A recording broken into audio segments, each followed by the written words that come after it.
Olá, bom dia. Eu sou o professor André Luiz e estou novamente com mais um conteúdo de História do Ensino Fundamental 7º ano para vocês. Hoje iremos tratar a respeito do humanismo e renascimento.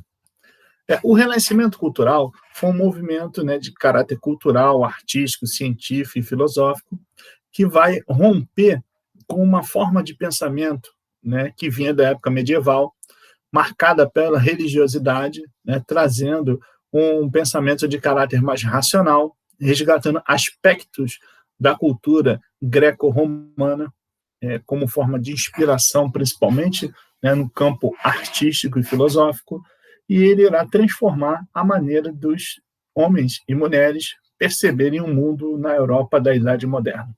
Quando que ele surgiu? Ele surgiu no século XIV e irá se estender até o século XVI. Principal local de difusão desse movimento cultural conhecido como Renascimento. A Península Itálica, na região da época que hoje é a Itália, vai ser o principal foco, o epicentro do movimento renascentista, mas como é um movimento cultural, ele vai se espalhar pelo continente europeu, passando por regiões como a Inglaterra, França, Portugal, Espanha, Alemanha, Holanda e Bélgica, que na época se chamavam Países Baixos, ou seja, se torna um movimento cultural europeu. Bom, se ele é um movimento que já tem no seu nome a ideia de renascimento, ou seja, renasceu o quê? Uma nova cultura de inspiração na cultura greco-romana. Por isso o nome renascimento, ou seja, resgatar, trazer uma nova perspectiva cultural. Então, se ele vem com um novo olhar do ponto de vista científico, filosófico e artístico, a gente tem que comparar os dois. Então, assim, durante a Idade Média, algumas das características do pensamento cultural medieval eram, o teocentrismo, a ideia de que Deus e tudo aquilo que a religião e a Igreja Católica, que dominava a Europa medieval, determinava, era o que tinha que ser, a perspectiva religiosa da Igreja era que era predominante. A única fonte de verdade dentro do pensamento medieval seria a Bíblia, a vida material, nessa perspectiva religiosa, não era importante, sim a vida após a morte, ou seja, a vida eterna, para aqueles que fossem para o céu. Era uma sociedade que o conformismo ele era muito forte, pois as pessoas não tinham o hábito de questionar os governantes, os religiosos, que tinham também poder. A natureza e os desejos humanos eram vistos como fonte do pecado. Era uma sociedade que tinha muito essa questão do ascetismo, ou seja, da contemplação, das pessoas fazerem muita oração, e o dogmatismo, que era a ideia de que a sociedade ela era rigidamente estratificada e que você tinha cada um com o seu lugar pré-determinado, e toda a verdade emanaria, todo o poder emanaria da Igreja e dos governantes, os reis e os nobres. Aí o Renascimento ele vem com uma proposta diferente. Em oposição ao teocentrismo medieval, os pensadores renascentistas vão trabalhar com a ideia do antropocentrismo, ou seja, não é mais Deus como sendo todas as coisas, e todas as verdades, todas as coisas têm que vir a partir apenas da experiência religiosa. Não, os pensadores renascentistas vão trazer a ideia de que são as ações humanas, o indivíduo, o livre-arbítrio dele, que será o centro, ou seja, o homem, por isso antropo, centrismo, ou seja, o homem seria o centro das realizações. A verdade, segundo os pensadores renascentistas, ela estaria ligada a experimentação e observação da natureza, que para eles era a obra perfeita de Deus, e a principal obra dentro da natureza seria o ser humano, que era feito à imagem e semelhança de Deus. Os pensadores renascentistas acreditavam que a vida terrena e material era importante, pois se Deus criou a natureza e os seres humanos na natureza, então ela deveria ser importante elemento da criação. Eles acreditavam na crença do progresso, ou seja, que através do conhecimento, dos estudos, da experimentação, os indivíduos iriam se desenvolver intelectualmente. A natureza era vista pelos pensadores renascentistas como bela, e que o homem, o ser humano, tem que estar inserido na natureza como uma obra divina. Vários pensadores renascentistas eram hedonistas, ou seja, né, buscavam formas, né, de experimentação de prazer, seja por meio da arte, né, seja por meio do conhecimento científico, e para eles fé era diferente de razão, ou seja, a razão era um conhecimento, né, em que o indivíduo poderia provar através da observação e da experimentação para conhecer a verdade, enquanto que a fé seria uma expressão, né, da vontade do indivíduo, do sujeito, né, por meio de Deus. Algumas características desse movimento renascentista. Então, assim, o movimento renascentista, gente, ele nasce a partir de uma filosofia que vai se desenvolver nesse contexto aí, que vai depois acaba se incorporando como parte das características do Renascimento, que é a filosofia humanista, né? Ou seja, o humanismo é uma filosofia que vai valorizar a ação do ser humano, né? Vai entender o ser humano como uma criação privilegiada de Deus, e daí essa filosofia abre todo um campo de pensamento que vai estar dialogando com o movimento renascentista. Outras características do movimento renascentista, né, nós falamos algumas agora, né, do antropocentrismo, que é a ideia de que o homem se encontra no centro do universo, né, e através do livre-arbítrio e de suas ações, né, ele iria transformar o mundo. O individualismo, ou seja, a ideia de que, né, são as ações do sujeito, enquanto indivíduo, que fazem a diferença. O racionalismo, ou seja, a ideia de um pensamento racional que pudesse ser experimentado, que pudesse ser reproduzido através da observação da experiência. O naturalismo, que é o estudo e o conhecimento, né, da natureza, de tudo que tem na natureza. O hedonismo, né, que é a busca pelo prazer. O cientificismo, ou seja, o desenvolvimento do pensamento científico como um meio de desenvolvimento do conhecimento, né, principalmente a partir do mundo natural. O empirismo, que é a ideia, né, de que para se conhecer, né, você tem que experimentar, ou seja, o conhecimento nasce a partir da experiência, e a inspiração, né, da cultura clássica greco-romana. Os renascentistas vão olhar para a sociedade em que eles estão, né, vendo anteriormente, que é a sociedade medieval, e vem ali uma sociedade em que eles não concordam com aquele excesso de religiosidade. E eles passam a questionar esse excesso de religiosidade da sociedade feudal e vão se inspirar, né, seja na estética, na forma de representação das artes, ou se inspirar filosoficamente em pensadores do período anterior à Idade Média, ou seja, do contexto greco-romano da Antiguidade.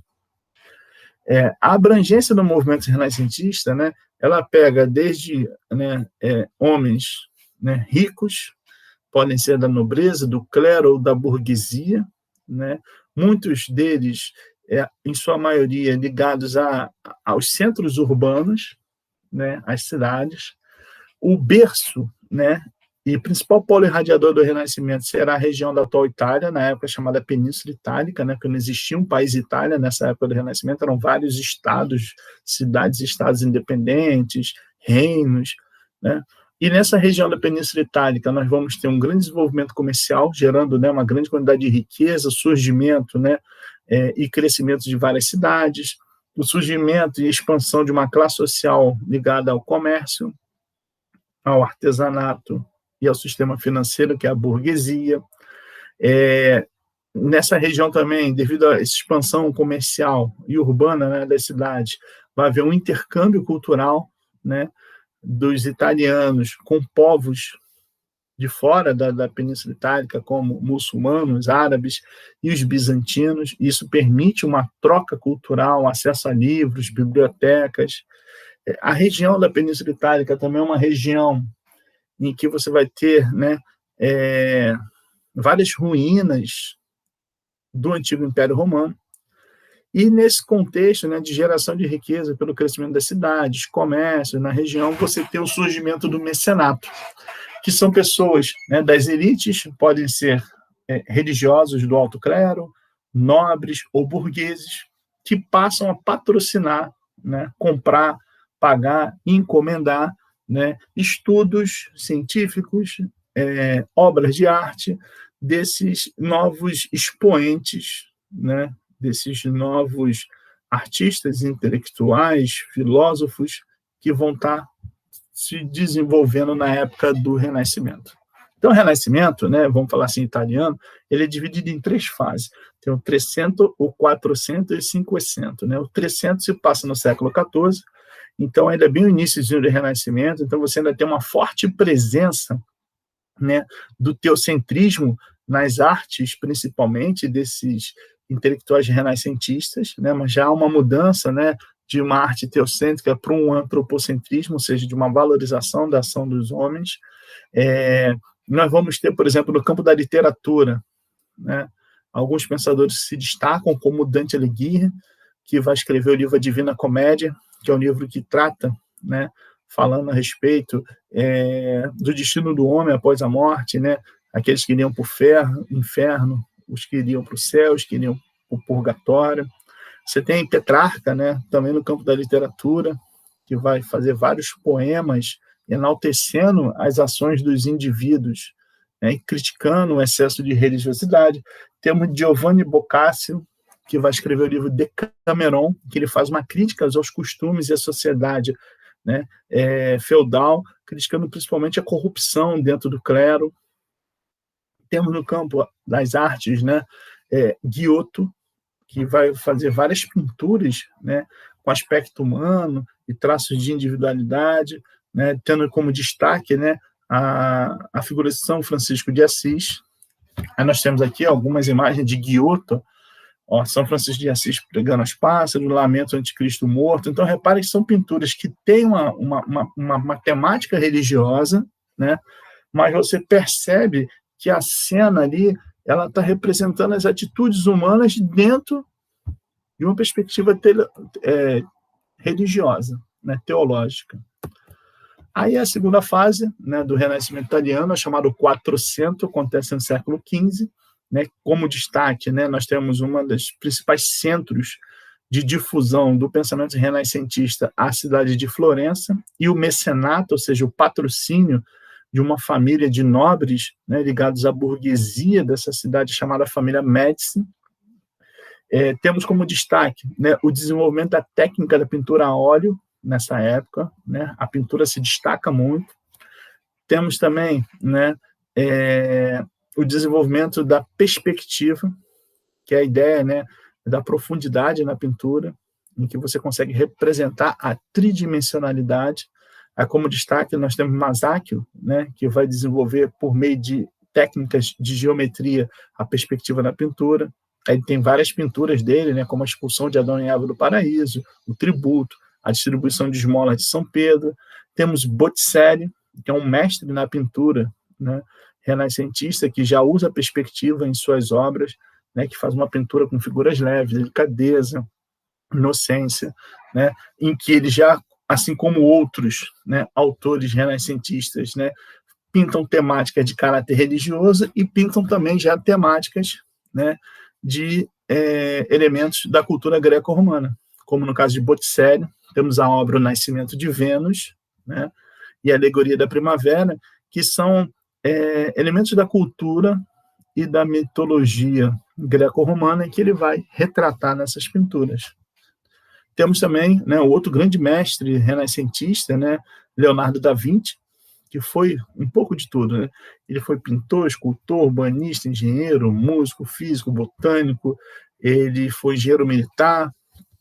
No campo da pintura se destacam, né, algumas de suas obras, como a Mona Lisa, né, conhecida a obra como Gioconda, a Santa Ceia, né, as Virgens das Roças, ou seja, nós temos vários pintores, vários artistas, vários intelectuais, cientistas, né, e estamos dando destaque para alguns deles. Então, nessa fase do 400, ó a obra de Botticelli aqui, ó.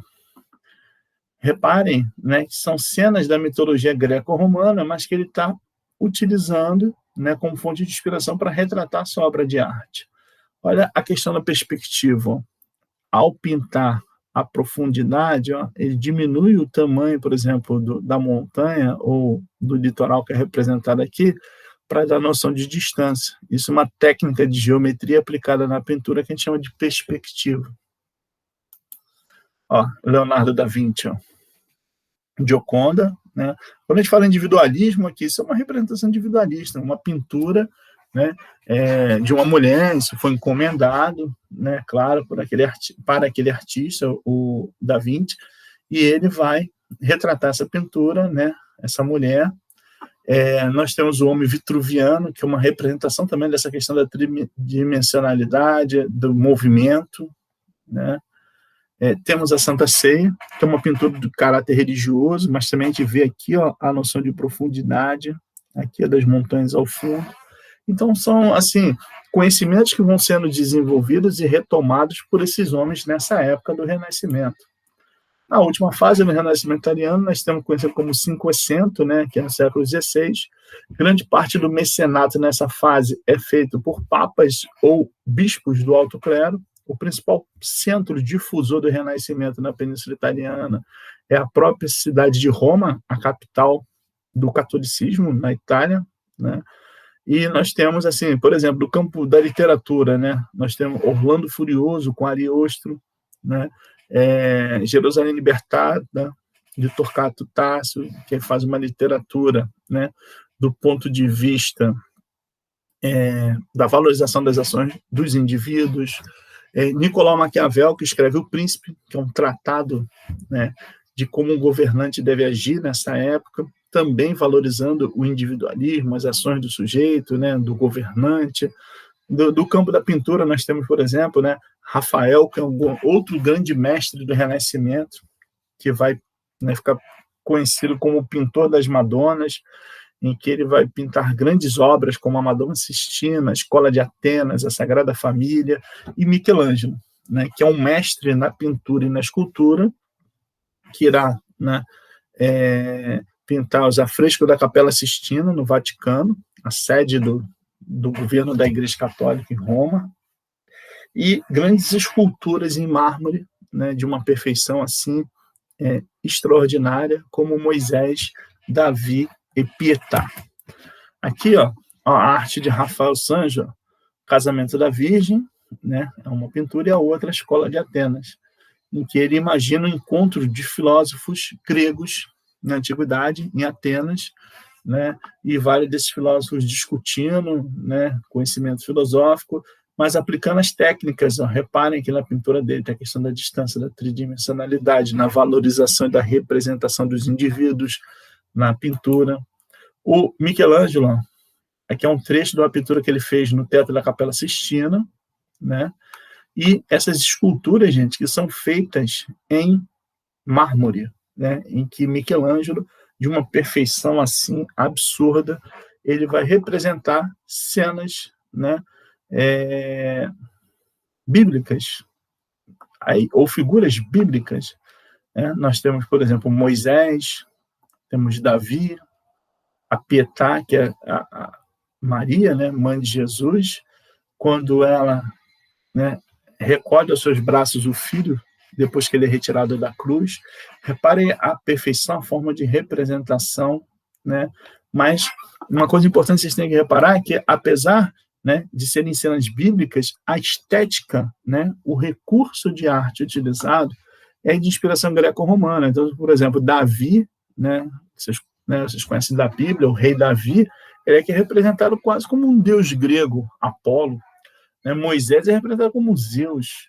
Né? Então, assim, o artista, muitas vezes, ele representa uma cena que pode ser bíblica, né, ou do cristianismo em geral, ou do judaísmo, mas a estética, a referência de fazer aquela obra de arte, ela é inspirada no contexto greco-romano. Aí o Renascimento, né, depois dessa última fase, 560, ele entra no período de decadência, na Península Itálica, né, e nós temos a expansão marítima, que vai levar à descoberta de novos continentes, né, o comércio no Mar Mediterrâneo entra em decadência, pois as colônias, principalmente no continente americano e na Ásia, vão fornecer agora as riquezas da Europa. Temos o contexto da reforma e da contra-reforma, onde acontece, né, muitas perseguições religiosas por parte de membros da Igreja Católica. No contexto da contra-reforma, isso dificulta alguns artistas de se expressar livremente. E aí o Renascimento, né, ele não fica restrito à Península Itálica, ele se expande para o continente europeu. Então, para dar uma ideia, né, só de alguns autores renascentistas, né, Na Inglaterra, nós temos, né, no campo da literatura, Thomas More, que vai escrever o livro Utopia, que é um tratado em que ele vai falar, né, nesse livro, sobre as formas de governo, né, e de um governo ideal, segundo ele. Shakespeare, que vai ser um mestre renascentista nas suas obras de literatura, em que as ações dos indivíduos, né, o antropocentrismo, o livre-arbítrio vão estar presentes nessas obras. Nós temos Os Imortais, né, é uma obra que já tem séculos, que parece sempre atual, como Romeu e Julieta. Aí temos outras como Hamlet, Otelo, dentre várias outras obras shakespearianas. Na França também temos outros mestres renascentistas no campo da literatura, como Rabelais, que escreve, né, Garganta e Pantagruel, em que ele critica os costumes e o excesso de religiosidade na sociedade francesa, e Montaigne, que escreve o livro Ensaios, né, em que também ele mostra, né, essa perspectiva de valorização das ações do sujeito na sociedade. Em Portugal, né, nós teremos Gil Vicente, que vai ser, né, responsável por escrever várias peças de teatro, como o Alto da Visitação, o Alto dos Reis Magos, né, que também tem essa pegada em que você envolve um pouco da religiosidade católica, porém mantendo, né, muitas características do antropocentrismo. Camões, que vai ser um outro grande mestre da literatura, no caso português, vai escrever o livro Os Lusíadas, que narra as viagens dos portugueses no contexto da expansão marítima, né? Então é importante nessa época também. Na Espanha nós temos o pintor El Greco, né, que é um importante pintor que faz pinturas com A Vista de Toledo, Sobre a Tempestade, O Enterro do Conde Orgaz, em que, né, nessas pinturas ele traz essas características do movimento renascentista para suas obras de arte. Na literatura espanhola também nós temos Cervantes, que vai escrever Dom Quixote de la Mancha, que é um livro em que mostra esse momento de transformações, de críticas ao mundo medieval que está entrando em decadência para esse novo momento que estão vivendo, que é o início da Idade Moderna. Nos Países Baixos, né, região que hoje é Holanda e Bélgica, teremos também vários pintores, né, como Van Eyck, né, Hubert, Bosch, Peter Bruegel, cada um, né, com suas obras de arte no campo da pintura. Erasmo de Roterdã, que vai escrever na literatura Elogio da Loucura, em que ele critica, né, lá na região da Holanda, os costumes e o excesso de religiosidade e os erros que isso leva na sociedade. Nos estados germânicos, a região da atual Alemanha, nós temos também grandes pintores renascentistas, como Durer, Holbein, né, que vão fazer obras do campo artístico, né, trazendo características, né, desse movimento renascentista para suas pinturas. Aí nós temos aqui algumas dessas obras, Bosch, que pinta o Jardim das Delícias e a Carroça de Feno, né, que são temáticas que ele aborda nas suas pinturas. O Peter Bruegel, que mostra um banquete de núpcias. Então, cada um tem uma temática, né, às vezes de aspecto religioso, outras, né, de cena do cotidiano, outras até imaginário, coisas imaginadas por esses pintores. Temos aqui também o El Greco, que na tela, O Enterro do Conde Orgaz, né, que ele pinta, né, esse nobre espanhol que morreu na época, né, A Vista de Toledo, Sobre a Tempestade, pintando uma cidade espanhola. Repare que aquelas características que falamos, né, durante a fala aqui sobre o Renascimento, ela mostra, né, que por meio, né, seja das suas ações no campo científico, da pintura, da escultura ou da literatura, eles expõem, né, por meio das suas obras, os valores do movimento renascentista. Aqui, Albert Durer, o autorretrato, né?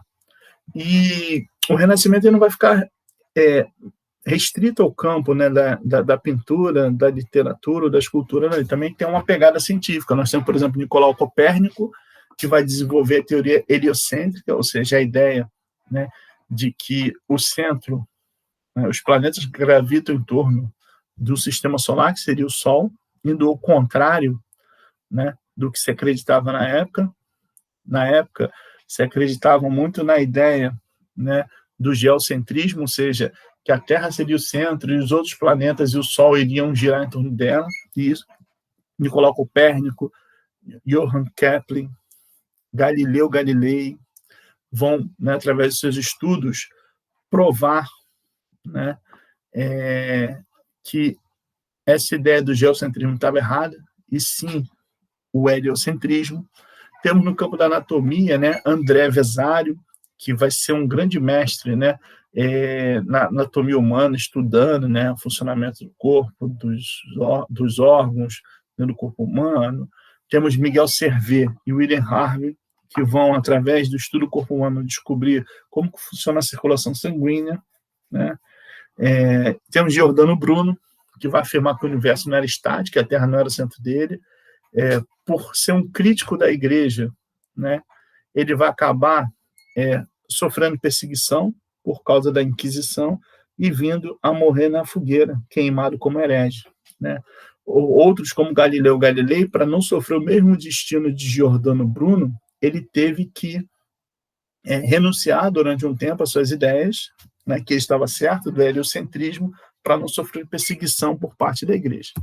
Então, esses e outros pensadores, né, renascentistas vão marcar a época, né, e mostrar que a observação, a análise racional, o desenvolvimento da ciência vieram para ficar, né, que os tempos de religiosidade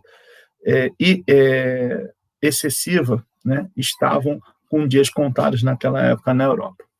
Bom, gente, obrigado aí, um forte abraço para vocês aí e até o próximo encontro.